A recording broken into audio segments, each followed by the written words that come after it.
नमस्कार, आज की बात में आपका स्वागत है। आज मैं आपको बताऊंगा उस कफ सिरप के बारे में जो बच्चों के लिए जहर बन गया है। मैं आपको सावधान करना चाहता हूं सर्दी जुकाम की उस साधारण सी दवाई के बारे में जो मौत का कहर बन गई है। कोल्ड ड्रिंक कफ सिरप पीने से अब तक मध्य प्रदेश और राजस्थान में 18 मासूम बच्चों की मौत हो चुकी है। आज भी एक बच्ची ने दम तोड़ा।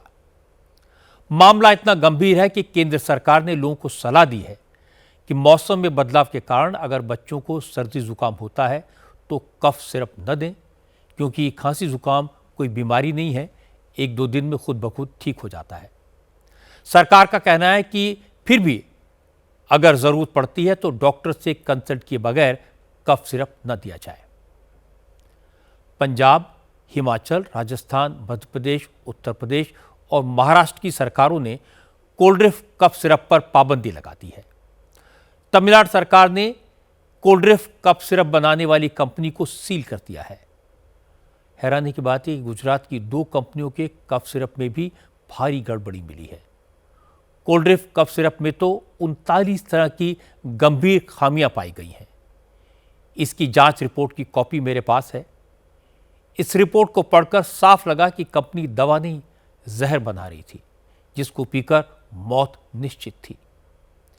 इस जांच रिपोर्ट में क्या क्या सामने आया, मैं आपके साथ शेयर करूंगा। इस रिपोर्ट की डिटेल सुनकर आपके रोंगटे खड़े हो जाएंगे। लेकिन पहले यह समझ लेते हैं कि कफ सिरप जहर कैसे बना, किन किन कंपनियों के दवाओं में मिलावट पाई गई और सरकार ने अब तक इन पर क्या एक्शन लिया। कोल्ड ड्रिंक सिरप पीने से जिन 18 बच्चों की मौत हुई, उन सभी बच्चों की किडनी फेल हो गई। तमाम कोशिशों के बाद भी बच्चों को बचाया नहीं जा सका। 2 बच्चों की मौत तो आज ही हुई है। आज भी मध्य प्रदेश के कई बच्चे नागपुर के हॉस्पिटल में हैं। अभी तक इस दवा का कहर मध्य प्रदेश और राजस्थान में ज्यादा दिखा है, लेकिन इसके बाद कई राज्यों ने कोल्ड ड्रिंक सिरप के इस्तेमाल पर रोक लगा दी है, क्योंकि जांच में जो पता चला वो वाकई में डराने वाला है। Cold drink syrup Shri Sen pharmaceutical manufacturers नाम की कंपनी बनाती है। इस दवा का प्रोडक्शन तमिलनाडु के कांचीपुरम में होता है। इस यूनिट की जांच करने जो टीम पहुंची, उसने फैक्ट्री का हाल देखा तो अफसर भी सख्ते में आ गए, हैरान रह गए। कंपनी में दवा बनाने के किसी भी नियम कायदे का पालन नहीं हो रहा था। केमिकल्स के ड्रम्स खुले में पड़े थे, कोई टेस्टिंग लैब नहीं थी, क्वालिटी कंट्रोल का कोई सिस्टम नहीं था, ट्रेंड स्टाफ तक नहीं था। दवा बनाने के लिए जिस पानी का इस्तेमाल किया जा रहा था वो भी सामान्य ग्राउंड वाटर था। दवा बनाने के लिए जिस केमिकल का इस्तेमाल किया जा रहा था वो फार्मास्यूटिकल यूज के लिए होता ही नहीं। ये केमिकल खुले बाजार से बिना किसी जांच परख के खरीदा गया था। जिस जगह पर दवा बन रही थी वहां कीड़े मकोड़े, मक्खी मच्छर और चूहों का राज था। ये सब देखकर अधिकारी सन्न रह गए। जांच के बाद 44 पन्नों की रिपोर्ट तैयार की, उसमें लिखा कि कोल्ड ड्रिंक कप सिरप बनाने में 39 तरह की गंभीर गड़बड़ियां और 325 तरह की अन्य कमियां पाई गई। हमारे संवाददाता टी राघवन ने बताया कि कफ सिरप में 0.1% ग्लाइकॉल होना चाहिए, जबकि कोल्ड ड्रिंक कफ सिरप में इस केमिकल की मात्रा 48.1% पाई गई, यानी मानक से, स्टैंडर्ड से 481 गुना ज्यादा। ये केमिकल सीधे किडनी पर हमला करता है। इसीलिए जिन बच्चों को कोल्ड ड्रिंक सिरप दिया गया उनकी किडनी फेल हो गई। चिंता की बात है कि सिर्फ कोल्ड ड्रिंक सिरप में गड़बड़ी नहीं मिली, दूसरे कई कफ सिरप्स की जांच भी हुई। तो गुजरात से बनी रीलाइफ और रेस्पी फ्रेश टीआर सिरप में भी मानक से ज्यादा डाई एथिलीन ग्लाइकोल पाया गया। रीलाइफ में इस केमिकल की मात्रा 60 गुना 60 टाइम्स और रेस्पी फ्रेश टीआर सिरप में 136 टाइम्स 136 गुना पाई गई। इसलिए अब इन दवाओं के इस्तेमाल पर भी पाबंदी लगा दी गई है और बाजार में मौजूद ये कफ सिरप वापस कराए जा रहे हैं। गुजरात सरकार और जो मध्य प्रदेश की सरकार ने भी हमें बताया गया कि इसकी जांच करते हुए 2 कंपनियों का नाम है शेप फार्मा और दूसरी कंपनी है रेंडेक्स फार्मा। एक सुरेंद्र नगर में है और दूसरी अहमदाबाद में। उसमें ये दवाएं बना के वहां पर सप्लाई की गई थी और वहां ये दवाएं नॉट स्टैंडर्ड जाहिर हुई। इसकी वजह से हमने भी यहाँ करीबन 624 जितनी कंपनियां ओरल मेडिसिन, लिक्विड मेडिसिन जो बच्चों के लिए बनाती है, सभी कंपनियों में हमने जांच चालू की है। और साथ में जो ये 2 कंपनी है, ये सुरेंद्र नगर वाली और ये अहमदाबाद वाली, दोनों को हमने प्रतिबंधित किया है। उनके पूरे प्रोडक्शन को बंद करने के आदेश भी दे दिए गए। और साथ में ये 2 कंपनियों ने जितना भी ये प्रोडक्शन किया हुआ माल जो बाजार में गया है कफ सिरप वाला, वो पूरा रिकॉल करने के लिए बोल दिया गया है। और साथ में केमिस्ट जो एसोसिएशन है, केमिस्ट जो ड्रगिस्ट है, उन सबको भी ये माल न बेचने की भी हिदायत दी गई है और उसको भी ये माल जल्द से जल्द वापस उसको कलेक्ट करने के लिए सूचनाएं जारी की गई। सबके मन में एक सवाल ज़रूर आता है कि इन कंपनियों को इस तरह की मिलावट करने की क्या ज़रूरत पड़ी। जिस केमिकल को 0.01% मिलाने से काम चल सकता है, उसे 500 गुना मिलाने की क्या ज़रूरत। ये सवाल मैंने एक्सपर्ट से पूछा तो पता चला कि सर्दी खांसी जुकाम की दवा में सॉल्वेंट के तौर पर प्रोपाइलीन ग्लाइकोल का इस्तेमाल होता है। दवाओं को बनाने वाली कंपनियों में ये काम आने वाला केमिकल फार्मा ग्रेड का होता है, महंगा होता है, कई तरह की जांच से गुजरता है। इसलिए मिलावट करने वाली कंपनियां फार्मा ग्रेड का प्रोपाइलीन ग्लाइकोल खरीदने के बजाय खुले बाजार से सस्ता केमिकल खरीद लेती हैं जो कंटेमिनेटेड होता है। इसके अलावा डाईएथिलीन ग्लाइकोल भी सॉल्वेंट का काम करता है, लेकिन इसका इस्तेमाल इंडस्ट्रियल सॉल्वेंट के तौर पर होता है। ये सस्ता होता है पर जहरीला होता है। इसका इस्तेमाल ब्रेक फ्लूइड, पेंट और प्लास्टिक बनाने में सॉल्वेंट के तौर पर किया जाता है। लेकिन कोल्ड ड्रिंक बनाने वाली कंपनी श्रीसेन फार्मास्यूटिकल इस केमिकल को कफ सिरप बनाने में इस्तेमाल कर रही थी, वो भी तय मात्रा से 500 गुना ज़्यादा। इसलिए जो दवा बच्चों को दी गई वो उनके लिए जहर साबित हुई। देखिए, डाई एथाइल ग्लाइकोल जो है ये बेसिकली इंडस्ट्री में यूज़ होने वाला एक मटेरियल है। वो एज ए सॉल्वेंट और प्रिजर्विंग मॉइस्चराइजिंग की तरह यूज़ होता है, जैसे टेक्सटाइल इंडस्ट्रीज़ है, एंटी फ्रीज इंडस्ट्रीज़ है। लेकिन ये एक चीपर ऑप्शन है जो कि फार्मास्यूटिकल में जो एज ए सॉल्वेंट यूज़ करते हैं, दैट इज़ द ग्लिसरीन। तो क्योंकि ग्लिसरीन से थोड़ा चीपर है ये, इसलिए कंपनी शायद अपने मुनाफे के लिए इसको यूज़ करती होंगी। बिल्कुल, ये ह्यूमन कंजप्शन के लिए नहीं है। अगर ये किसी एक मात्रा से ज़्यादा या किसी चीज़ में मिला के अगर ये ह्यूमन कोई कंज्यूम करता है तो मेन इफ़ेक्ट इसका किडनी पे पड़ता है। किडनी फेल होने के चांसेस होते हैं, न्यूरोटॉक्सिक भी हो सकता है और डेथ भी हो सकती है, जैसा हमने देखा है। कफ सिरप से 18 बच्चों की मौत के बाद केंद्र सरकार हरकत में आई है। आज केंद्रीय स्वास्थ्य सचिव पुण्य सलिला श्रीवास्तव ने राज्यों के हेल्थ सेक्रेटरीज के साथ मीटिंग की और निर्देश दिया कि दवाओं से जुड़े नियमों का पालन कड़ाई से किया जाए, दवाओं की सैंपलिंग का सिस्टम और सुधारा जाए और जो दवाएं टेस्ट में फेल होती हैं उनके मैन्युफैक्चरर्स के खिलाफ कड़ी कार्रवाई हो। पंजाब और महाराष्ट्र की सरकारों ने भी कोल्ड्रिफ कफ सिरप को अपने यहाँ बैन कर दिया है। यूपी सरकार ने भी इस सिरप पर बैन लगा दिया है। अब ड्रग कंट्रोल्स की टीमें जगह जगह छापेमारी करके दवाओं के स्टॉक के सैंपल्स ले रही हैं। केंद्र सरकार ने कहा, आमतौर पर खांसी जुकाम में कफ सिरप लेने की ज़रूरत ही नहीं होती, ये 2-3 दिन में खुद ब खुद ठीक हो जाता है और अगर खांसी ज़्यादा हो तो डॉक्टर की सलाह पर ही कफ सिरप लोग लें। लेकिन दुख की बात है कि जिन 18 बच्चों की मौत हुई उन्होंने कोल्ड्रिफ कफ सिरप डॉक्टर्स के प्रेस्क्रिप्शन पर ही लिया था। सबसे ज़्यादा 16 बच्चों की मौत मध्य प्रदेश के छिंदवाड़ा में हुई है। छिंदवाड़ा में अकेले न्यूटन गांव में ही कफ सिरप पीने से 14 बच्चों की जान चली गई। अपने 5 साल के बेटे अदनान को खोने वाले पिता अमीन खान ने बताया कि उनके बेटे को बुखार आया तो उन्होंने डॉक्टर को दिखाया।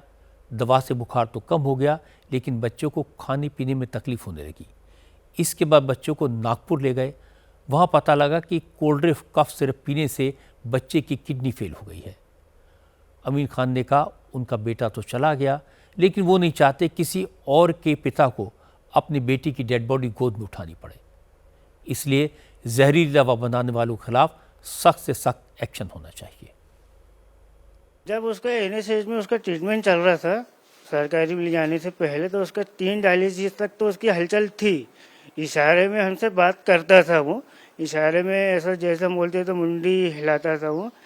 4था डायलिसिस जब उसका हुआ तो वो अनकॉन्शियस हो गया था सर। वो अनकॉन्शियस के साथ जब हमने हलचल करा, उसकी आँख खुली की खुली रह गई। फिर डॉक्टर लोग ने उसके आँख में पट्टी वगैरह लगाए। उसके वजह से ना हमारे बच्चे ने हलचल करा ना कुछ करा। हम लोग के दिल में ऐसा डर बैठ गया कि हम हमारे बच्चों को लेके जा पाए कि नहीं जा पाएंगे। अपने उम्मीद खो दिए थे सर। और 7 तारीख को हमने अपने बच्चों को मैंने अपने हाथ में लेके आया सर। मेरा दिल ऐसा फटा था कि मेरे से बर्दाश्त नहीं हुआ। मैं ये ध्यान नहीं कर सकता था। मैंने अपने गोद में अपने बच्चे को लाया सर। उनको डॉक्टर प्रवीण सोनी ने कोल्ड ड्रिप ही प्रिस्क्राइब किया था? जी, पर्ची में लिखा है सर। कोल्ड ड्रिप सिरप लिखा था सर, उसमें पैरासीटामोल की गोली थी, उसमें पैरासीटामोल लिखा था उसमें, और कोल्ड ड्रिप सिरप नाम से है वो सर। मासूम अदनान की दादी कैसर बानो अपने पोते की मौत से अभी तक संभल नहीं पाई है। कैसर बानो को अपना पोता इस तरह खो देने का गम भी है, गुस्सा भी है। कैसर बानो ने कहा कि जिस कंपनी ने कफ सिरप बनाया, जिन डॉक्टर ने उसे प्रेस्क्राइब किया, उनके घरों पर बुलडोजर चलना चाहिए। सर, ये नहीं मालूम था कि जो बच्चे की जो माँ है वो दवाई के बदले में अपने बच्चों को अपने हाथों से जहर पिला रही है। जिन लोगों ने भी ये इस काम को अंजाम दिए हैं सर, मैं ये चाहती हूँ कि जैसे ये माएँ रो रही हैं, अभी तो ये 14 ही बच्चे हैं और भी ना जाने किस किस माओ के घर किस किस घर में ये दवाई ये जहर गया है मासूमों की जान लेने के लिए। मैं चाहती हूँ सर उनको सख्त सख्त उनके साथ कार्रवाई होना चाहिए।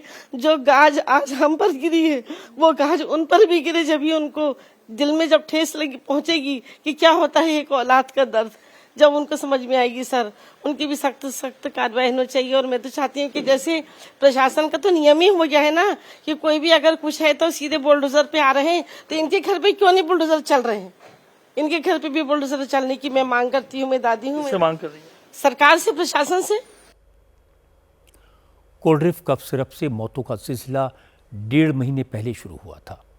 सितंबर में 5 साल के कम उम्र के 6 बच्चों की मौत हो चुकी थी। इनमें से एक उसैद खान था जिसकी उम्र 3 साल 11 महीने थी। 10 अक्टूबर को उसका बर्थडे था, लेकिन इससे पहले उसैद खान कफ सिरप के कहर का शिकार हो गया। उसैद खान के पिता यासीन ऑटो चलाते हैं। बेटा बीमार हुआ तो इलाज के चक्कर में ऑटो के साथ साथ घर के जेवर भी बिक गए। पड़ोसियों से उधार भी लिया, लेकिन बेटे को बचा नहीं पाए।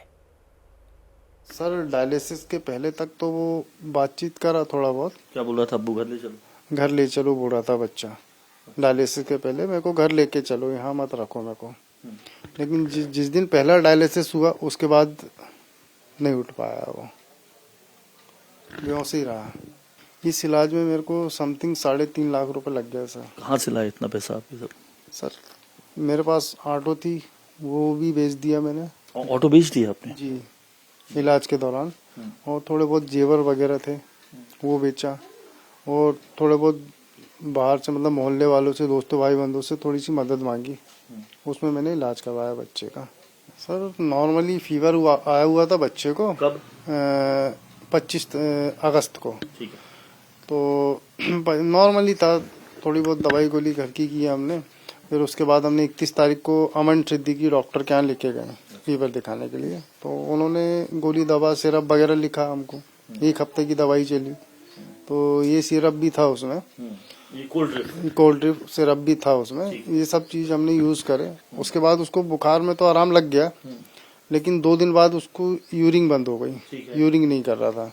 फिर हमने उनको चेकअप कराया वहाँ ले जाके अमन सिद्दीकी के पास। तो उन्होंने चेक वगैरह किया, तो फिर बोले जिला हॉस्पिटल लेके जाओ, वहाँ पूरे चेकअप होंगे। वहाँ पर लड़के का ब्लड टेस्ट वगैरह हुआ, वहाँ पर उन्होंने क्लियर किया कि इसकी किडनी वर्क नहीं कर रही है। उसैद की मां ने कहा, उन्हें तो आज ऐसा लग रहा है कि मानो वो अपने बेटे को अपने हाथों से जहर पिला रही थी। उसैद की मां ने बेटे की मौत के दोषियों को सख्त सजा देने की मांग की। स्लो फ्लो पॉइजन दिया गया है।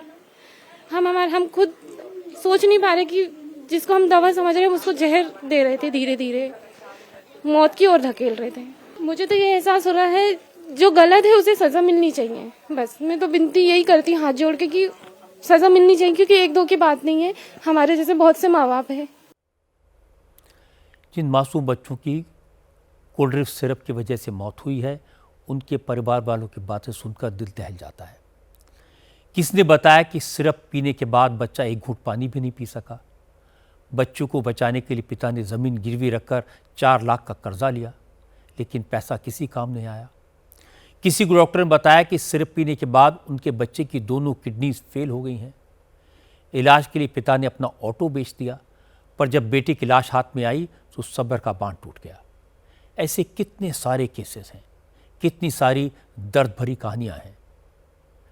ये तो साफ है कि कफ सिरप बनाने वाली कंपनी ने हाइजीन का ध्यान नहीं रखा, गंदगी में मक्खी मच्छरों के बीच दवा के नाम पर जहर बनाया। जिस केमिकल के इस्तेमाल की लिमिट 0.1% से भी कम थी, उसको 500 गुना मात्रा सिरप बनाने में यूज की गई, सिर्फ इसलिए कि यह केमिकल सस्ता होता है। जिसने भी यह पाप किया उसे कड़ी सजा मिलनी चाहिए। दवा बनाने में लापरवाही और लालच का ये खेल बंद होना चाहिए। कफ सिरप को जहर में तब्दील करने का ये कोई पहला केस नहीं है। 1972 में चेन्नई में दूषित सिरप की वजह से 14 बच्चों की मौत हुई थी। 1986 में मुंबई के जे हॉस्पिटल में दूषित ग्लाइसरीन के इस्तेमाल से 14 लोगों की मौत हुई थी। 2020 में जम्मू के उधमपुर में कफ सिरप के इस्तेमाल के बाद 12 बच्चों की मौत हुई थी। 2022 में गैम्बिया में हरियाणा की कंपनी में बनी दवा के कारण 70 बच्चों की मौत हुई थी। नोएडा की एक कंपनी में भी कफ सिरप में मिलावट मिली और उज्बेकिस्तान में कई बच्चे मौत का शिकार हुए थे। सवाल है, क्या हमने इन हादसों से कुछ नहीं सीखा? इस बार न सिर्फ कंटेमिनेशन की गहन जांच होनी चाहिए, इस तरह के कफ सिरप बनाने वाली सभी कंपनियों के लिए नियम कानून फिर से रिवाइज किए जाने चाहिए और जिसकी जिम्मेदारी नियमों को इंप्लीमेंट कराने की है, उनकी अकाउंटेबिलिटी भी तय होनी चाहिए। अब बात करते हैं बंगाल की सियासत में फैले नफरत के जहर की। दार्जिलिंग में भीड़ के हमले का शिकार हुए बीजेपी के सांसद खागेन मुर्मू और विधायक शंकर घोष अभी भी हॉस्पिटल में हैं। बीजेपी खागेन मुर्मू और शंकर घोष पर हुए हमले के लिए ममता बनर्जी को घेर रही है। बीजेपी का इल्जाम है कि तृणमूल कांग्रेस के गुंडों ने बाढ़ पीड़ितों की मदद करने पहुंचे खागेन मुर्मू पर जानलेवा अटैक किया। लेकिन आज ममता बनर्जी अचानक सिलीगुड़ी के प्राइवेट हॉस्पिटल में भर्ती खागेन मुर्मू से मिलने पहुंच गई। गौर करने वाली बात है कि ममता खागेन मुर्मू से तो मिली, उनका हालचाल पूछा, उनके बारे में डॉक्टर से जानकारी हासिल की, मुर्मू की रिपोर्ट देखी, उनके जल्दी ठीक होने की कामना भी की। लेकिन उसी हॉस्पिटल में भर्ती शंकर घोष से उन्होंने मुलाकात नहीं की। खागेन मुर्मू आईसीयू में भर्ती हैं, उन्हें गंभीर चोटें आई हैं, लेकिन हॉस्पिटल से बाहर निकलकर ममता ने कहा, चिंता की कोई बात नहीं है, मुर्मू डायबिटिक हैं और डायबिटीज पेशेंट्स के लिए मामूली चोटें भी गंभीर हो जाती हैं, इसलिए डॉक्टर ने उन्हें अंडर ऑब्जर्वेशन रखा है। ऐसा कोई सीरियस कुछ नहीं है। I have received the doctors report and everything. He is in observation because he is having the diabetic. उनका डायबिटिक ज़्यादा है, इसीलिए डायबिटिक्स कंट्रोल करना पड़ता है ना। छोटा सा भी कुछ हो जाता है तो उनको उसका कान में छुआ जाता है, कान का पीछा। ठीक है, थैंक यू। मैं प्रे करके गया, अब बात भी करके आया कि आप जल्दी सुस्त हो जाए। लेकिन पश्चिम बंगाल के गवर्नर सीवी आनंद बोस ने कहा कि खागेन मुर्मू की हालत चिंताजनक है, उन्हें गंभीर चोटें आई हैं। लोकतंत्र में किसी जनप्रतिनिधि पर इस तरह का हमला बर्दाश्त नहीं किया जा सकता। असल में सीवी आनंद बोस भी आज सिलीगुड़ी में बीजेपी नेताओं को देखने पहुंचे थे। उन्होंने हॉस्पिटल जाकर खागेन मुर्मू और शंकर घोष का हालचाल लिया। इसके बाद गवर्नर ने कहा, हैरानी की बात यह कि जिस वक्त बीजेपी के नेताओं पर हमला हुआ उस वक्त पुलिस मौके पर मौजूद थी, लेकिन पुलिस ने नेताओं को बचाने के बजाय अटैक करने वाली भीड़ का साथ दिया। गवर्नर सीवी आनंद ने कहा कि वो अपनी रिपोर्ट केंद्र सरकार को भेजेंगे। अगर ममता बनर्जी की सरकार ने 24 घंटे के अंदर नेताओं पर हमला करने वालों के खिलाफ एक्शन नहीं लिया तो वो संविधान के मुताबिक बंगाल सरकार पर कार्रवाई करेंगे। जनप्रतिनिधियों, सांसद और विधायक पर हमला चौंकाने वाला है। लोकतंत्र में ऐसी घटना पहले कभी नहीं हुई। लोकतंत्र का गला घोंटा जा रहा है। लोकतंत्र भीड़तंत्र में बदल रहा है। बंगाल जैसे जागरूक राज्य में ये जारी नहीं रह सकता। चौंकाने वाली बात यह है कि ये घटना पुलिस की मौजूदगी में हुई। पुलिस को कानून का पालन करना चाहिए, लेकिन उन्होंने अपनी ड्यूटी नहीं की। इसके खिलाफ कार्रवाई होनी चाहिए। आरोपियों पर सख्त एक्शन होना चाहिए। मैं आरोपियों पर कार्रवाई के लिए 24 घंटे का वक्त देता हूं, वरना संविधान और कानून के मुताबिक सख्त कदम उठाने पड़ेंगे। आज केंद्रीय मंत्री किरेन रिजिजू भी दार्जिलिंग के बाढ़ प्रभावित इलाकों के दौरे पर थे। रिजिजू भी खागेन मुर्मू और शंकर घोष से मिले। रिजिजू ने बताया कि खागेन मुर्मू पर हुए हमले के मामले में लोकसभा स्पीकर ने पश्चिम बंगाल सरकार को नोटिस भेजा है, जांच करके पूरे मामले की जानकारी देने को कहा है। रिजिजू ने कहा कि वैसे तो बंगाल में कानून व्यवस्था का हाल किसी से छुपा नहीं है, सांसद और विधायक भी सुरक्षित नहीं है, लेकिन वो फिलहाल इस मामले में कुछ नहीं बोलेंगे क्योंकि लोकसभा स्पीकर ने बंगाल सरकार से रिपोर्ट मांगी है। रिपोर्ट आने के बाद स्पीकर खुद एक्शन लेंगे। ये जो एमपी को अटैक किया और एमएलए को अटैक किया, इससे यहाँ तृणमूल कांग्रेस ने जो माहौल बना कर रखा है इसको दर्शाता है। बहुत दुखद बात है।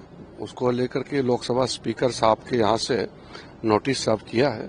अब बस बंगाल सरकार उसको रिपोर्ट पेश करेंगे तो फिर क्या कार्रवाई करना है डिटेल्स जानने के बाद ही बात कर सकते हैं। लेकिन बंगाल में बीजेपी ने इस घटना को बड़ा इशू बनाया है। आज कोलकाता से दिल्ली तक प्रोटेस्ट हुए। चूंकि खागेन मुर्मू आदिवासी समाज से आते हैं, इसलिए बीजेपी ने इसे आदिवासियों की सुरक्षा पर हमला बताया। दिल्ली में आज बंग भवन के सामने बीजेपी के आदिवासी मोर्चा ने प्रोटेस्ट किया। कोलकाता में बीजेपी के एससी मोर्चा ने प्रदर्शन किया। अग्निमित्रा पॉल ने कहा, ममता नॉर्थ बंगाल के लोगों से दुश्मनी निकाल रही हैं। जो लोग बाढ़ पीड़ितों की मदद करने नॉर्थ बंगाल जा रहे हैं, ममता उन्हें अपने गुंडों से पिटवाती हैं। एमपी साहब खगेन मुर्मू और एमएलए शंकर घोष को इतना बुरी तरह मारे हैं, उनका दोष क्या था? वो लोग गांव वाले जो फ्लड विक्टिम्स है उनका मदद करने गया था, जो पिछले 2 दिन से कर रहे हैं। लेकिन ममता बनर्जी को ये पसंद नहीं है। अपने वो नहीं करेंगे, किसी को करने भी नहीं देंगे। और 14.5 साल से हम लोग देख रहे हैं, नड्डा जी के ऊपर हुए, डॉक्टर सुकांत मुजुमदार के ऊपर है, हमारे एलओपी शुभेंदु अधिकारी के ऊपर है, हमारा कर्मी को मारा जाता है। तो ये एटीट्यूड है ममता बनर्जी का। अपने नहीं करेंगे, किसी को करने भी नहीं देंगे। वो सबका मुख्यमंत्री नहीं है, वो सिर्फ टीएमसी का मुख्यमंत्री है और मुसलमान लोगों का मुख्यमंत्री है। कल प्रधानमंत्री नरेंद्र मोदी ने भी इस हमले की निंदा की थी। बंगाल के लॉ एंड ऑर्डर पर चिंता जताई थी। मोदी ने ममता बनर्जी को जनता के लिए काम करने की नसीहत दी थी। मोदी की नसीहत तृणमूल कांग्रेस के नेताओं को चुभ गई। कल रात ही ममता बनर्जी ने लंबा चौड़ा ट्वीट किया। लिखा कि जांच के बगैर तृणमूल कांग्रेस पर इल्जाम लगाना ठीक नहीं है। और इसके बाद आज ममता सरकार में मंत्री शशि पांजा ने कहा कि मोदी प्रधानमंत्री की तरह नहीं बल्कि बीजेपी के कार्यकर्ता की तरह काम कर रहे हैं। हकीकत यह है कि खागेन मुर्मू और शंकर चौधरी दार्जिलिंग में सियासत करने पहुंचे थे। ममता बनर्जी की बुराई कर रहे थे, जिससे लोग नाराज हुए और उनकी पिटाई कर दी। नरेंद्र मोदी जी, आप देश के प्रधानमंत्री हैं, न कि बीजेपी के प्रधानमंत्री हैं, न कि आप प्रचार मंत्री हैं। ये बहुत ही वेदना वाली बात है कि जिस समय उत्तर बंगाल में बाढ़ की एक परिस्थिति, सब जुटे हुए हैं लोगों की सहायता करने के लिए, तब आपके सांसद, बीजेपी के सांसद, बीजेपी के एमएलए एक कॉन्वॉय 10 गाड़ियों को लेके, केंद्रीय सिक्योरिटी फोर्स लेके पहुंच जाते हैं बिना कोई रिलीफ के। हाथों में कुछ नहीं है लोगों को देने के लिए, लेकिन पहुंच जाते हैं जिससे कि फोटो खिंचवा सके। इस समय यह सब करने की जरूरत है। और मोदी जी, आप इसको लेके तृणमूल कांग्रेस को और इस राज्य सरकार को आप बदनाम करते हैं। जो पीड़ित थे, जो बाढ़ में उस पानी में खड़े हुए थे, घर उजड़ गए हैं, और वो यहां देख रहे हैं कि कुछ लोग आके राज्य सरकार को बदनाम कर रहे। ये उनके तरफ से ही रिएक्शन था। लेकिन इंटरेस्टिंग बात यह है कि इस मामले में कांग्रेस बीजेपी के साथ है। अधीर रंजन चौधरी ने कहा कि बंगाल में विपक्ष के नेताओं की पिटाई कोई नई बात नहीं है, ममता के राज में 14 साल से यही हो रहा है। अधीर रंजन चौधरी ने कहा, बाढ़ के वक्त लोगों की मदद की करने की जरूरत है, इसलिए आपदा के वक्त इस तरह की हिंसा और राजनीति नहीं होनी चाहिए। आरोप प्रत्यारोप करने का ये वक्त नहीं है। कोई भी जाए मदद करने के लिए, ये तो सही है, चाहे बीजेपी जाए, चाहे टीएमसी जाए, चाहे कांग्रेस जाए, क्योंकि आम लोगों को राहत देना इस समय की सबको एक फर्ज बनते हैं। और इस समय किसी जनप्रतिनिधि को मारना, पीटना, खून से लथपथ कर देना, ये किसी हालत में उचित नहीं हो सकता। बंगाल में यही हमारे दुर्भाग्य है कि जब कुदरत की मार झेलने की समय मदद की जरूरत होते हैं, तो मदद की बजाय गुंडागर्दी हमें देखने को मिलता है। जो सत्तारूढ़ पार्टी के लोग हैं वो यही करते हैं। कोई आम लोग एजिटेट नहीं हुए, बहाना बना रहे हैं ममता बनर्जी, उनकी पार्टी के लोग हैं। अच्छा, मान लीजिए कोई आम लोग गुस्से में कर दिए हैं, तो उनको पकड़ने में देर क्यों? जब पकड़ने में देर करते हैं तो आप ये अंदाजा लगा सकते हैं कि वो सत्तारूढ़ पार्टी के लोग हैं। अधीर रंजन की बात सही है कि जब दार्जिलिंग के लोगों को मदद की सबसे ज़्यादा ज़रूरत है, उस वक्त तृणमूल कांग्रेस के नेता सियासी बयानबाजी में उलझे हैं। ये सही है कि खगेन मुर्मू और शंकर घोष भारी बारिश और बाढ़ से तबाह हुए दार्जिलिंग के लोगों का हाल देखने सबसे पहले पहुंचे थे। ये भी सही है कि जिन लोगों ने उन पर हमला किया वो तृणमूल कांग्रेस के सपोर्टर थे, इसलिए इस घटना की निंदा तो हो रही है। ममता बनर्जी पर आरोप भी लग रहे हैं, लेकिन ममता बनर्जी मुख्यमंत्री हैं, उन्हें इस तरह की बयानबाजी में पड़ने के बजाय उन लोगों की मदद करनी चाहिए जिनके घर, मकान, दुकान बाढ़ में बह गए। हालांकि ममता बनर्जी ने आज अच्छा काम किया कि वो खगेन मुर्मू का हालचाल लेने गई, लेकिन उन्होंने उसी हॉस्पिटल में भर्ती बीजेपी एमएलए शंकर घोष को देखा तक नहीं। ये ममता बनर्जी जैसी बड़ी लीडर को शोभा नहीं देता। इसीलिए आज बंगाल में इस बात की चर्चा है कि खगेन मुर्मू आदिवासी नेता हैं, नॉर्थ बंगाल में काफ़ी पॉपुलर हैं, और ममता को आदिवासी वोटों की फिक्र थी, इसलिए ममता खगेन मुर्मू को देखने गई और विधायक शंकर चौधरी को इग्नोर कर दिया। अब बात करते हैं बिहार की राजनीति की। बिहार में चुनाव की तारीखों के ऐलान के साथ महागठबंधन और एनडीए दोनों अलायंसेज में सीटों के बंटवारे को लेकर खींचतान तेज हो गई है। महागठबंधन में विवाद ज़्यादा है क्योंकि सहयोगी दलों की संख्या ज़्यादा है और हर कोई ज़्यादा से ज़्यादा सीटों पर लड़ना चाहता है। पता ये लगा कि तेजस्वी यादव ने कांग्रेस और लेफ्ट को साफ साफ बता दिया कि इस बार आरजेडी 243 सीटों में से कम 125 सीटों पर चुनाव लड़ेगी। बाकी सीटों में सहयोगी दलों को एडजस्ट करना होगा। चर्चा तो यह है कि तेजस्वी कांग्रेस को इस बार ज़्यादा से ज़्यादा 48 सीटें देना चाहते हैं, लेकिन कांग्रेस के नेता इस पर राजी नहीं है, इसलिए फिलहाल पेच फंसा हुआ है। कांग्रेस कुछ सीटें आरजेडी के लिए छोड़ने के लिए तैयार है, लेकिन कम से कम 55 सीटों पर दावा कर रही है। बिहार कांग्रेस के अध्यक्ष राजेश राम ने कहा, कल कांग्रेस की सेंट्रल इलेक्शन कमेटी की पहली मीटिंग होगी, इसके बाद कुछ तस्वीर क्लियर होगी। हालांकि राजेश राम ने यह माना कि अलायंस में कुछ नए पार्टनर्स आए हैं जो ज़्यादा सीटें मांग रहे हैं, इसलिए फैसला होने में देर हो रही है, लेकिन इससे जल्दी सुलझा लिया जाएगा। जो छोटे मोटे प्रॉब्लम आ रहे हैं, तो छोटे मोटे प्रॉब्लम में है कि कई सीट ऐसे हैं कि आपके पास आ जा रहे हैं, कई सीट है कि आपका इनके पास आ रहा है, तो उसको हम लोग बैठ करके रिजॉल्व कर रहे हैं टेबल वर्क कर करके डिस्कशन से। सीटों का फाइनल कब तक हो जाएगा? सीट शेयरिंग कब तक महागठबंधन में हो जाएगी? सीट शेयरिंग पर सब बात हो गई है, लेकिन कई ऐसे पार्टनर आए हैं जो उनको भी हिस्सा चाहिए। तो जो हिस्सा चाहिए, हर लोग को बड़ा हिस्सा चाहिए, मुझे भी बड़ा हिस्सा चाहिए, अगला को भी हिस्सा चाहिए। तो हिस्से पर हम लोग बहुत कारीगरी से, बहुत सही जतन से हम लोग आगे बढ़ रहे हैं और उस पर भी हम लोग कामयाब होने जा रहे हैं। राजेश राम का इशारा मुकेश सहनी की पार्टी की तरफ था। मुकेश सहनी की पार्टी वीआईपी पिछली बार एनडीए के साथ थी, लेकिन इस बार मुकेश सहनी महागठबंधन में है।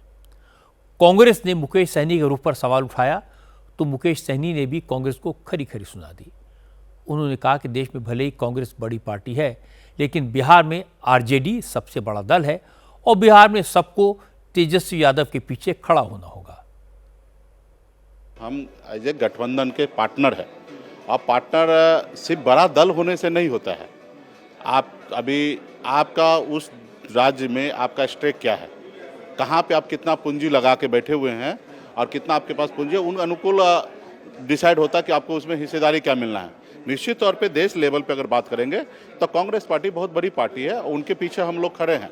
लेकिन अगर बिहार की बात करेंगे तो यहाँ पे बड़ी पार्टी आरजेडी है, आरजेडी के पीछे खड़ा रहना है। नेता अगर बैठने की बात होगा तो यहाँ पे सहयोगी दल में जो शीर्ष नेता है वही बैठेंगे। मल्लाह समाज से ताल्लुक रखने वाले मुकेश सहनी खुद को विपक्षी गठबंधन की तीसरी सबसे बड़ी पार्टी बताते हैं। उन्होंने 60 सीटें और डिप्टी चीफ मिनिस्टर की पोस्ट डिमांड की है। हालांकि मुकेश सहनी ने आज कहा कि 60 सीटें तो नहीं मिलेंगी, लेकिन उम्मीद से ज़्यादा मिलेंगी और ये भी तय है कि अगर महागठबंधन की सरकार बनी तो डिप्टी चीफ मिनिस्टर भी वही बनेंगे। वीआईपी पार्टी को कितनी सीट मिलना है वो डिसाइड हो चुका है, और रहा कि कहाँ लड़ना है उसमें मैक्सिमम सीट पर सहमति बन चुका है। कुछ सीट जो है वो बची हुई है, वो कुछ ही घंटे में हम लोग आज कंप्लीट कर लेंगे। आप कह रहे हैं कि सीटें आपकी तय हो गई हैं, तो 60 सीटों की मांग आप कर रहे थे, क्या इतनी मिल रही है? नहीं, उसमें से कुछ सीट जो है हमने घटा दिया और कुछ कम हो गया है, और जो कम होना था हम उसमें सहमति है। उसके 50% के आसपास हैं, ये कुछ इशारा कर... नहीं, वो अच्छा नंबर है। 50 से भी नीचे? नहीं, अच्छा नंबर है। आप लोग जितना नहीं सोचते उतना है। बिहार में इस चुनाव में टॉप 5 में वीआईपी पार्टी रहने वाली है, टॉप 5 में। अच्छा, एक बात और आपकी बड़ी चर्चा में रही है, चूंकि आप खुलकर बोलते रहे हैं डिप्टी सीएम का पद आपको मिलना तय है, तो इस पर मुहर लग गई है? इस पे भी मुहर लग गया। इस पे तो 1.5 साल पहले मुहर लग गया। गठबंधन में आने के समय में ही मुहर लग चुका था और ये अभी भी क्लियर है, कोई किंतु परंतु नहीं है। और यहाँ पे सरकार बनने पे इस बात की घोषणा प्रेस कॉन्फ्रेंस में होगी? जरूर। ये मानकर चलें कि मुकेश सहनी महागठबंधन के उप मुख्यमंत्री के उम्मीदवार घोषित किए जाएंगे। 100%, इसमें 1% भी किंतु परंतु नहीं है।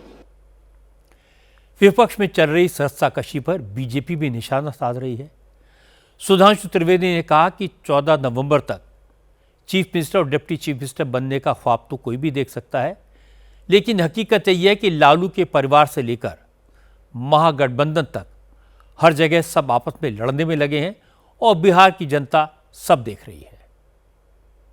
हाँ, तो समस्या क्या है कि ये बड़े भाई छोटे भाई की तो समस्या में तो वो सबसे ज्यादा फंस गए हैं। परिवार के अंदर ही बड़े भाई छोटे भाई की समस्या हो गई है और बड़ी बहन और छोटी बहन की समस्या हो गई है। और वहां यही समस्या है उस इंडी गठबंधन में कि पार्टी कांग्रेस छोटी है बिहार में, पर नेता उसका बड़ा है, राहुल गांधी जी, और पार्टी राजद बड़ी है बिहार में, पर नेता उसका छोटा है, तेजस्वी जी। और आपने देखा कि तेजस्वी जी पूरी यात्रा में राहुल जी को ढोते रहे, अनेक बार उनको पीएम बनाकर कहते रहे, मगर राहुल जी के मुंह से एक बार नहीं निकला, पूछे जाने पर भी प्रेस कॉन्फ्रेंस में उन्होंने नहीं बोला कि तेजस्वी जी हमारे सीएम के कैंडिडेट होंगे। और वैसे तो ये राजद का अंदरूनी मामला है, परंतु जो कुछ हो रहा है लालू प्रसाद यादव जी के परिवार में, तो हमें याद आता है जब शुरू में वो बने थे 1990 में, हम लोग बच्चे थे, तब वो कहते थे ये गरीब गुरबा की सरकार है और मैं गरीब गुरबा का नेता हूँ। आज स्थिति हो गई है कि वो स्वघोषित गरीब गुरबा के नेता लालू प्रसाद यादव जी के सामने ये दुविधा है क्या वो इस बिटवा के नेता रह गए कि उस बिटवा के, और इस बिटिया के नेता हैं या उस बिटिया के। तो मुझे लगता है अंतर्विरोधों से भरे हुए गठबंधन, अंतर्विरोधों से भरी हुई पार्टी, अंतर्विरोधों से भरे हुए परिवार और सत्ता को पाने की ललक में किसी भी प्रकार से येन केन प्रकारेण गठबंधन करके जनता के सामने जो भ्रम स्थापित करने का प्रयास इंडी गठबंधन द्वारा किया जा रहा है, बिहार की जनता उसे कतई स्वीकार नहीं करेगी। अब मैं आपको बताता हूं सीट शेयरिंग को लेकर एनडीए में जो टेंशन चल रही है उसके बारे में। चिराग पासवान के रुख पर अभी सस्पेंस है। चिराग पासवान इस बार 35 से 40 सीटों पर अपनी पार्टी के उम्मीदवार उतारना चाहते हैं, लेकिन बीजेपी उन्हें ज़्यादा से ज़्यादा 20 सीटें देने को तैयार है। आज बिहार बीजेपी के चुनाव प्रभारी धर्मेंद्र प्रधान और बिहार के पार्टी प्रभारी विनोद तावड़े ने चिराग से मुलाकात की, लेकिन कोई फैसला नहीं हो पाया। इसके बाद तय हुआ कि चिराग के साथ एक राउंड की बातचीत और होगी, लेकिन जीतनराम मांझी और उपेंद्र कुशवाहा सीटों के बंटवारे पर राजी हैं। आज जीतनराम मांझी के बेटे संतोष कुमार ने कहा, हर पार्टी के कार्यकर्ता चुनाव लड़ना चाहते हैं। ऐसे में कार्यकर्ताओं का प्रेशर तो उन पर भी है, लेकिन सबको संतुष्ट तो नहीं किया जा सकता। उन्हें भरोसा है कि बीजेपी उनकी पार्टी के सम्मान का ध्यान रखेगी। बातचीत स्टार्ट हो गया है। हम समझते हैं 2 से 3 दिनों में हम लोग सब इसको लॉक कर देंगे और निश्चित है कि भाई जीतनराम मांझी जी जो हमारे संरक्षक महोदय हैं, उनकी चिंता वाजिब है और हम लोग चाहते हैं कि ज़्यादा से ज़्यादा सीट हमारे कार्यकर्ताओं को मिले ताकि हमारी पार्टी भी आगे बढ़े और रिकग्नाइज पार्टी हम बने। इसकी चिंता हम सबको है और हमने अपनी चिंता का जो अभिव्यक्ति है शीर्ष नेतृत्व को बता दिया और हम समझते हैं कि सम्मान के साथ हमारा समझौता है, सम्मानजनक सीट में मिलेगी। चुनाव की तारीखों के ऐलान के बाद आज लालू प्रसाद यादव का पहला रिएक्शन आया। लालू ने ट्विटर पर लिखा कि 6 और 11 एनडीए 9-2-11, बिहार में 6 और 11 नवंबर को वोटिंग होनी है। लालू के लिखने का अर्थ यह लगाया गया कि 6 और 11 को जो वोटिंग होगी उसके बाद एनडीए को बिहार की सत्ता से 9-2-11 होना होगा, यानी भागना होगा। लेकिन जेडीयू के नेता और नीतीश कुमार के करीबी मंत्री अशोक चौधरी ने कहा, लालू यादव बूढ़े हो चुके हैं, उनकी बात पर क्या कहें। एनडीए को इस बार 200 से ज़्यादा सीटें मिलने जा रही हैं। बुजुर्ग आदमी हैं, अब अपना एनडीए 200 के आसपास रहेगी और 2010 का रिकॉर्ड तोड़ेगी। सर, तेजस्वी यादव ने भी कहा है कि इस बार की जो गवर्नमेंट है वो बदलने वाली है, जो पावर है वो बदलने वाला है, क्योंकि नीतीश कुमार अब उस सेंस में नहीं है कि सरकार चला सके। ये सब बेकार बात है। देखिए, ये सब क्योंकि नीतीश जी के खिलाफ में कुछ है नहीं तो अब ये लोग दुष्प्रचार कर रहे हैं, लेकिन पब्लिक को ये पता है, पब्लिक को ये पता है कि नीतीश कुमार जी, और दूसरी बात है कि पब्लिक को ये भी पता है कि हमको एनडीए के साथ रहना है। चुनाव से पहले जीत के दावे सब करते हैं और सीटों के बंटवारे पर विवाद भी होते हैं। ये बिहार में भी हो रहा है, 2-4 दिन चलेगा। इसके बाद सभी पार्टियों के नेता कैंपेन के लिए मैदान में उतरेंगे। बिहार में इस बार कैंपेन भी बहुत इंटरेस्टिंग होगा, क्योंकि बीजेपी और जेडीयू के सामने 20 साल के शासन के बाद फिर से सत्ता में वापसी की चुनौती है। तेजस्वी और कांग्रेस के पास 20 साल के वनवास को खत्म करने का मौका है। प्रशांत किशोर और असदुद्दीन ओवैसी की मौजूदगी से मुकाबला और कड़ा हो गया है, इंटरेस्टिंग हो गया है। इस बार इलेक्शन कैंपेन वाकई में तीखा होगा। आज केरल से हैरान करने वाली खबर आई। केरल के विश्व प्रसिद्ध सबरीमला मंदिर के दरवाजों पर चढ़ा 4.5 किलो सोना गायब हो गया। सबरीमला के अयप्पा मंदिर के द्वारपालकों की गोल्ड प्लेटेड मूर्तियों को फिर से सोने की पॉलिशिंग के नाम पर चेन्नई भेजा गया, लेकिन मूर्तियों में लगा सोना चुराकर तांबे की प्लेटिंग कर दी गई।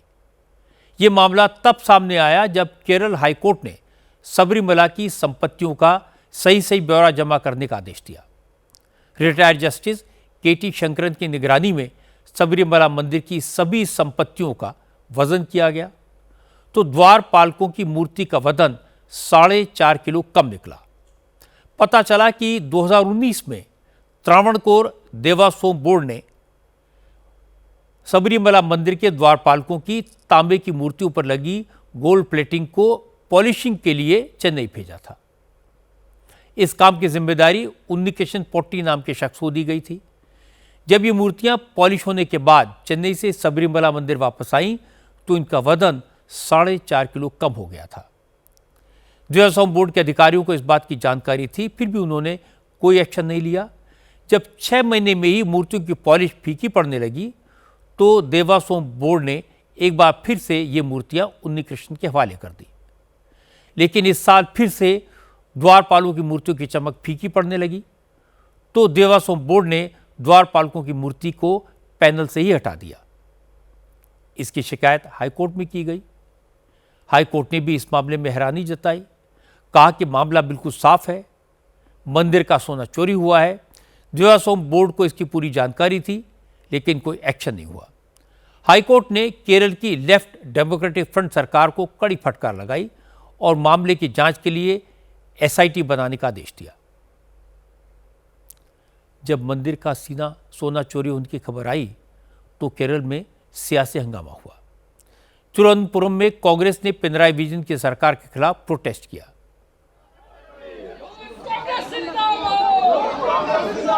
इस मुद्दे पर केरल विधानसभा में भी शोर शराबा हुआ, नारेबाजी हुई। कांग्रेस की अगुवाई में लेफ्ट डेमोक्रेटिक फ्रंट के विधायकों ने सदन के सारे काम रोककर इस मामले पर चर्चा कराने की मांग की। Leader of opposition VD Satheesan ने आरोप लगाया कि सबरीमला मंदिर से सोना चुराने के मामले में सरकार के मंत्री और करीबी अधिकारी शामिल हैं, इसीलिए पिनराई विजयन की सरकार इस मामले को दबाने में जुटी है।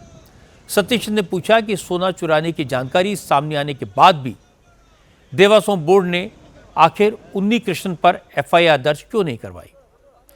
इसी से पता चलता है कि लेफ्ट फ्रंट की सरकार ने भगवान अयप्पा के भक्तों की आस्था के साथ खिलवाड़ किया।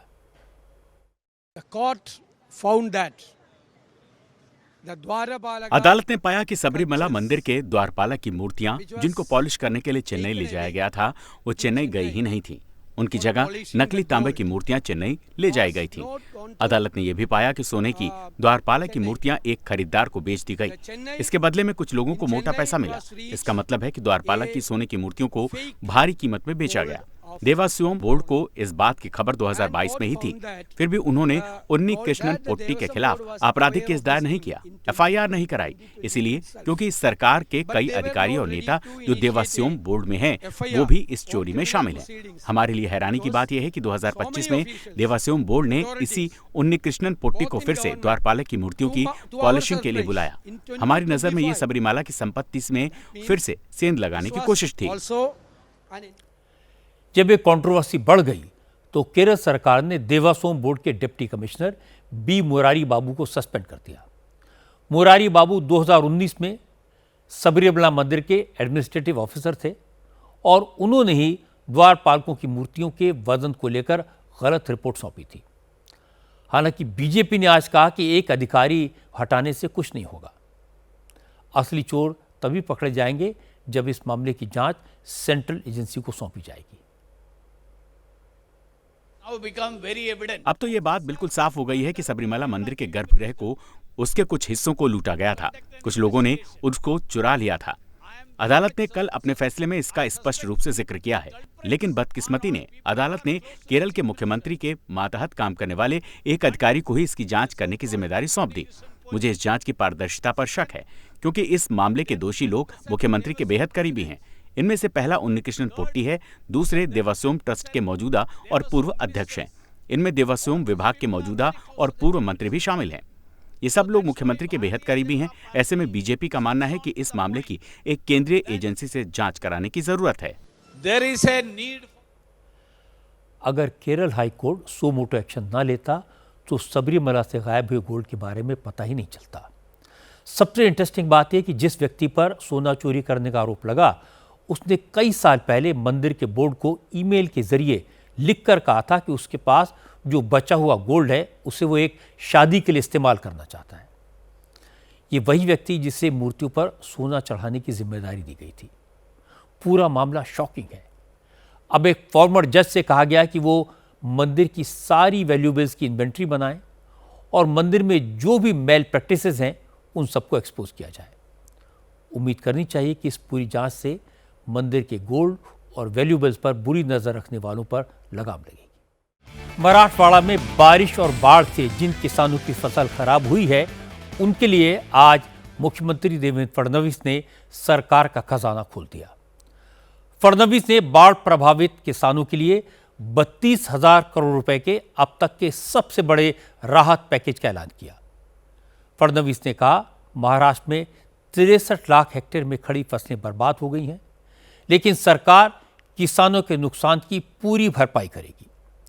जिन किसानों की फसलें खराब हुई हैं, उन्हें 47,000 रुपये प्रति हेक्टेयर के हिसाब से नकद भुगतान किया जाएगा। मनरेगा के माध्यम से 3 लाख रुपए की एक्स्ट्रा हेल्प दी जाएगी। 17,000 रुपये के प्रति हेक्टेयर बीमा कंपनियों से दिए जाएंगे। फडणवीस ने कहा, इस बार बाढ़ में बड़ी संख्या में मवेशियों की मौत हुई है, इसलिए सरकार ने इस मामले में भी नियम बदला है। पहले बाढ़ बारिश में 3 पशुओं की मौत होने पर ही मुआवजा मिलता था, लेकिन अब अगर किसी किसान का एक भी पशु मरा है तो उसे भी मुआवजा मिलेगा। देवेंद्र फडणवीस ने कहा, उनकी कोशिश है कि मुआवजे की रकम दिवाली से पहले किसानों के खातों में पहुंच जाए। इस पैकेज में जो जिनकी मृत्यु हुई है उनको मदद है, जख्मी है उनको मदद है, जो हॉस्पिटलाइज्ड है उनको मदद है, एक इमीडिएट मदद के रूप में 10,000 रुपया लोगों को है, जो दुकान वाले हैं उनको 50,000 रुपये तक की मदद है। इसमें जो घर गिर गए उनको नए सिरे से घर बनाने के लिए मदद करेंगे।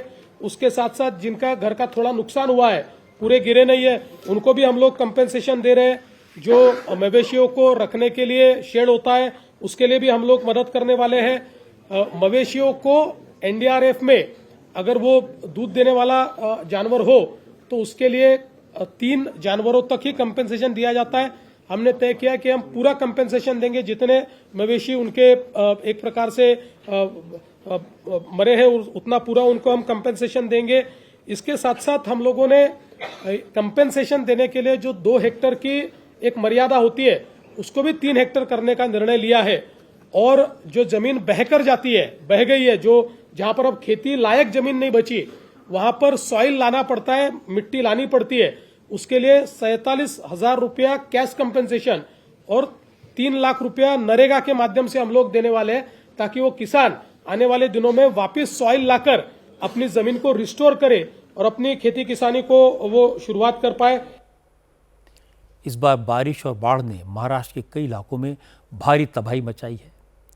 किसानों की फसल पूरी तरह बर्बाद हो गई है। मैं देवेंद्र फडणवीस की तारीफ करूंगा, उन्होंने किसानों के इस दर्द को समझा और उन्हें मुआवजा देने का ऐलान किया। बस ये इंश्योर करने की ज़रूरत है कि ये मदद सरलता से और सेफ तरीके से किसानों तक पहुंचे, इसमें किसी मिडिलमैन का कहीं कोई रोल ना हो। चलते चलते आपको मौसम की बात बता दूं, अक्टूबर का पहला हफ्ता बीत चुका है, लेकिन बारिश थमने का नाम नहीं ले रही। दिल्ली एनसीआर में आज लगातार दूसरे दिन ज़बरदस्त बारिश हुई। इसके कारण टेम्परेचर अचानक 10 डिग्री तक गिर गया। दिल्ली एनसीआर में अचानक सर्दी ने दस्तक दे दी। आज दोपहर में ही बादलों ने अंधेरा कर दिया। शाम को तेज बारिश हुई और इसका असर ट्रैफिक पर दिखा। वाटर लॉगिंग की वजह से दिल्ली के कई इलाकों में इस वक्त भी लंबा जाम लगा है और यही हाल गुरुग्राम, गाजियाबाद और नोएडा जैसे आसपास के इलाकों का भी है। ये जो तस्वीर आप देख रहे हैं वो अक्षरधाम के पास की है। शाम को बहुत बड़ी संख्या में लोग दिल्ली से नोएडा आते हैं और नोएडा से दिल्ली जाते हैं, लेकिन वाटर लॉगिंग ने गाड़ियों की रफ्तार को धीमा कर दिया। मिनटों का सफर घंटों में तय हुआ। बारिश की वजह से एनसीआर के लोग चाहे परेशान हो, लेकिन जम्मू कश्मीर, हिमाचल और उत्तराखंड में वक्त से पहले शुरू हुई बर्फबारी से टूरिस्ट के चेहरे खिल गए हैं। स्नोफॉल की वजह से गुलमर्ग में इस सीजन का पहली बार टेम्परेचर 0 डिग्री से नीचे गया। जोजिला पास में तो तापमान -8 डिग्री पहुंच गया।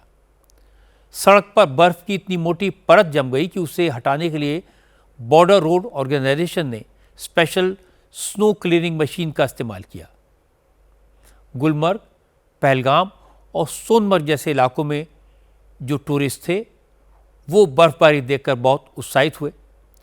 उत्तराखंड में भी केदारनाथ और बद्रीनाथ जैसे इलाकों में लगातार बर्फ पड़ रही है।